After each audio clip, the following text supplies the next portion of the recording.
Mabuhay everyone! We are Group 2 and Visayas was the place assigned to us. And here are the wonderful folk dances that they have. Let's begin! Itik Itik. This mimetic folk dance is said to have originated from the province of Surigao in Philippines. Apparently, this dance form is said to have been popular in towns such as Carrascal, Cantilian, Lanuza, and Carmen. Furthermore, there are few alternative versions of this dance form found in places within the country, such as Visayas, Samar, Cebu, and the Tabiao, but Itik-Itik Surigao non remains the most popular. Itik-Itik dance is composed of pair dancers, one male dancer and one female dancer. The male dancer must wear barong Tagalog or camisa de chino and white trousers, while the female dancer must wear balintawak style or patagyon. Itik-Itik is a Philippine folk dance form created by imitating the movements of a duck, such as wading, flying, and short steps and splashing water on their backs like the ducks do.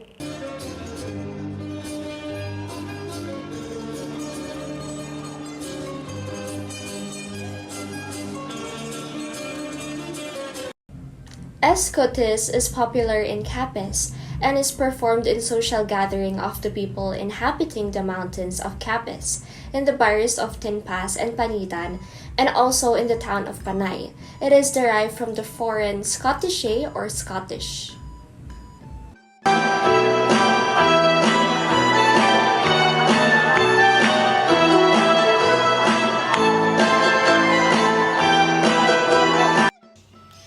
La Verde, literally green. La Verde also refers to a non-stop successions. It is a courtship dance from a mountain settlement in Talamban, Cebu. In a series of quick step and quick changes, the dance celebrates what is lush and full of life. The dancer is performed by an interesting cast of two girls and a boy, instead of the usual pairs of dancers.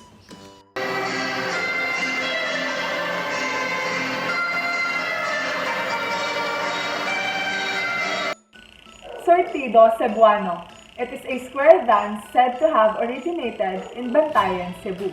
It is a cobbling together of Spanish, Mexican, and French influences along with indigenous elements. Sortido is performed by several pairs of dancers, with the head pair called cabeceras and side pairs costados, guiding the other dancers in varied quadrille formations. It used to be a dance of long duration performed by a big group to the tune of beautiful Visayan folk airs. The modern arrangement is livelier and more suitable for dancing by small groups.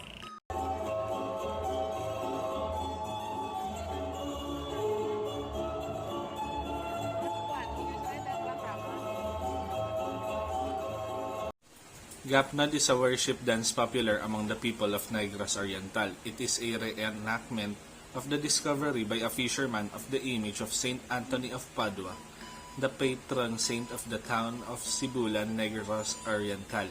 The dance is one of rejoicing and merrymaking that ends in a fluvial procession along the coast.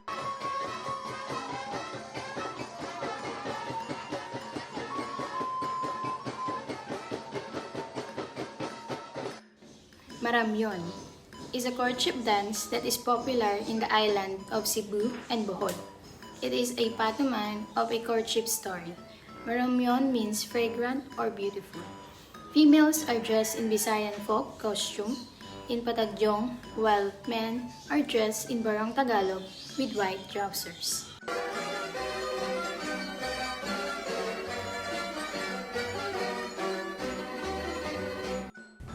Macongo is a comic dance from Santa Maria, Bulacan. Macongo is derived from the Tagalog word chongo or unggoy, which means monkey. In this dance, the dancer or the solo performer imitates a monkey, its characteristic movements, gestures, grimaces, and etc. when it is happy, playful, or in an angry mood. While it is playing, eating, or resting, only one man performs this dance. Most of his movements are his own improvisations.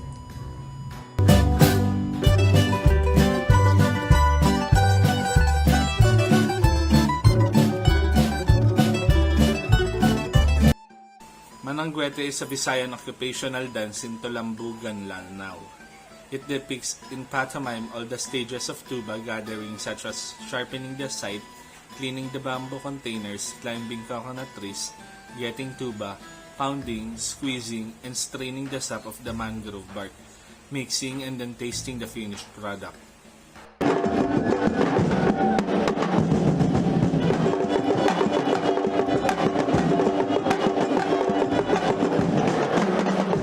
Sinulog. Sinulog is derived from a Cebuano word meaning carried along by the current. It's believed to have originated from a ritual dance for a pagan deity who was fished out from the sea. It was later Hispanized and transformed into a dance of worship for the Santo Niño. There are many types of sinulog dances. The simplest, least acculturated, and perhaps the purest form of a ritual is what has been called the Tindera Sinulog, performed on the patio of Santo Niño Basilica. It is danced by a woman candle peddlers on behalf of devotees who buy candles from them as an offering for petitions or thanksgiving. Performed to a silent, resilient beat, the dancer performs this supplicatory dance with no formal costume or audience.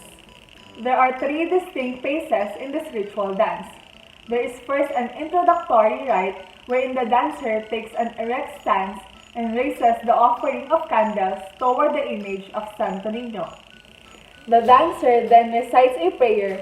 As soon as the prayer is uttered, the dancer performs the gently bouncing sinulog movement.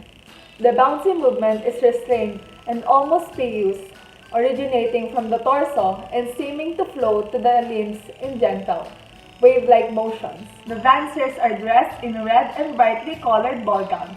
They also have Santo Niño, drums, and other props. Their heads are likewise covered in a headdress. The sinulog dance moves are basically 2 steps forward and 1 step backward, as the dancer sways to a distinct rhythm of drums. This movement resembles the current or sulog of what was known as Cebu's Pahina River.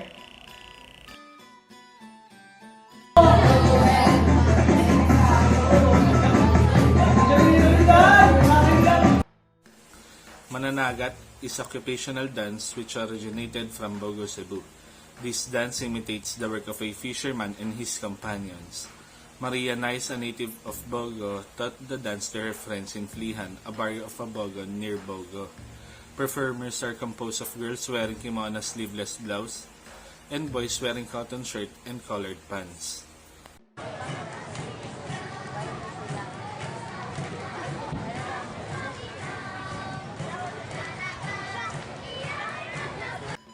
Tiklos. The tiklos is a native peasant dance of Leyte. Tiklos is also called pintakasi, is the Waray equivalent to the word bayanihan. Groups of people work for somebody without hoping for anything in return. They work odd jobs like clearing forests, digging for wells, moving a nipahat into a new location, or even building a house. In all these, for free. Of course, grateful benefactors would offer drinks and foods. But it is not always expected. The peasants cooperate for the social and economic progress of their community.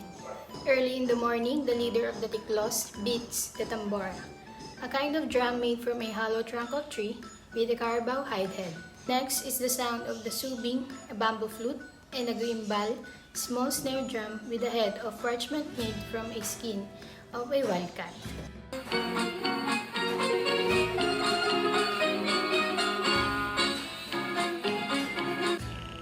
Tinikling. The tinikling dance is one of the most popular and well-known of traditional Philippine dances. The tinikling is a pre-Spanish dance from the Philippines that involves 2 people beating, tapping, and sliding bamboo poles on the ground and against each other in coordination with 1 or more dancers who step over and in between the poles in a dance. The name is a reference to birds locally known as tikling, which can be any of a number of frail species. The term tinikling literally means tickling-like. The dance originated in Leyte, the Visayan Islands in the central Philippines as an imitation of the tickling bird dodging bamboo strap set by rice farmers. The dance imitates the movement of the tickling birds as they walk between grass stems, run over tree branches, or dodge bamboo traps set by rice farmers. Dancers imitate the tickling bird's legendary grace and speed by skillfully maneuvering between large bamboo poles. Legend says that tinikling originated during the time when the Spaniards took over the Philippines. Natives worked on large plantations under the control of the King of Spain. Those who didn't work productively were punished by standing between the two bamboo poles. For this traditional folk dance, females wear a dress called balintawak or patadyong, and males wear a uniform called barong Tagalog. The balintawak are colorful dresses with wide arched sleeves, and the patadyong are a pineapple fiber blouse paired with checkered skirts. The barong Tagalog uniform is usually light-weighted long-sleeve shirts and worn with red trousers. Dancers wear no footwear while performing. Tinikling involves 5 steps. During the first 4 steps, the dancers dance opposite each other, and during the last step, they start from the same side of the poles.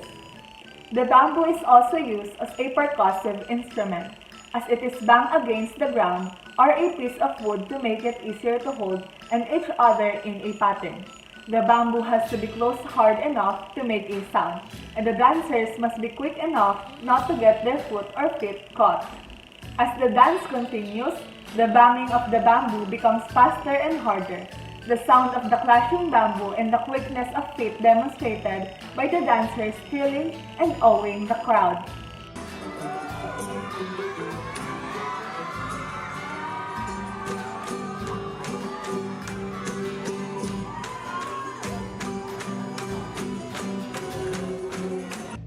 Mazurka Boholana is a Spanish-inspired ballroom dance from the Bohol province of the Philippines.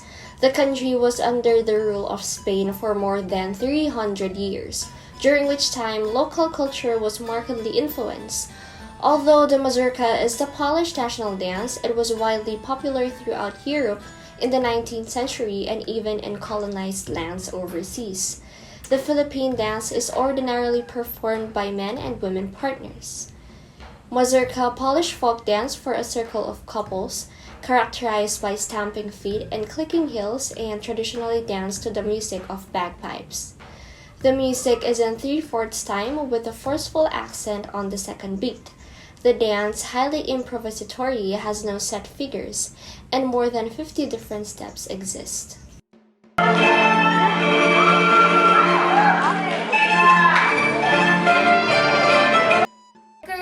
Is believed to be a Mexican import which supposedly comes from the La Cucaracha dance, typical to Monterrey region of Mexico. The cuaracha is, however, very different in the manner of execution than the Mexican counterpart. The cuaracha is highly favored by the Visayan people, especially the Waray people of the eastern Visayas region in the Philippines. The cuaracha must be done in a menudo way, that is, only one couple dances it at a time. Even the basic cuaracha music is not based on Mexican or even Spanish melodies, but just a bolero-inspired lilting music. Here is the costume that male and female wears when they dance. Philippine dance researchers, however, point either to the Kigal and the Bicol as the ascendants of the cuaracha. The Kigal is spelled Q-I-G-L. In early Spanish writings on summer culture and lifeways, is a sort of battle of sexes couples dance that imitates mating birds. The Kigal is in fact called by another name Binanug or Kiglun, according to a 17th century Samarnan dictionary by a Jesuit missionary to Samar, Father Alcazar. It is interesting that Banog is the Waray word for the hawk. An example of cuaracha dance will be played now.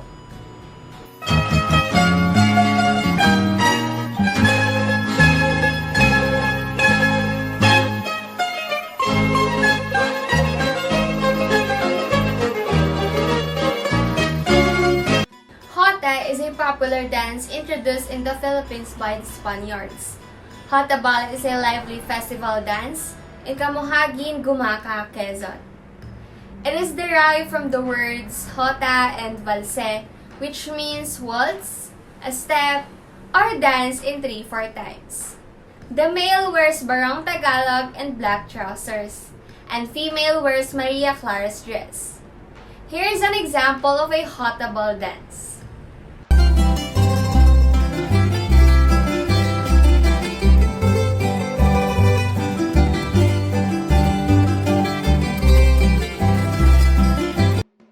This particular dance came from the town of Haro in Leyte province, where planting the gawa is the predominant occupation of the barrio folks. It is a harvest that celebrates the bountiful harvest of the gaway. Gaway is a plant of the taro family that is grown both for the vegetables and its roots. The female dancers holds a nigo or bilao in Tagalog, laden as she dances. The music is fast as 3/8 melody. Here is the costume that male and female wears when they dance.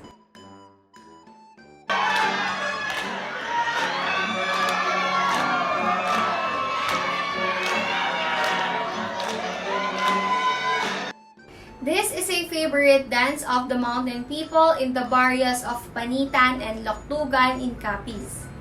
This dance is named after a bird called Tolabong in Capiz. Here is the costume that male and female wears when they dance. The dance imitates the movement of the Tolabong bird, a long-necked and long-winged heron that rides on the top of a carabao while picking insects off its back. Here is an example of the Tolabong dance.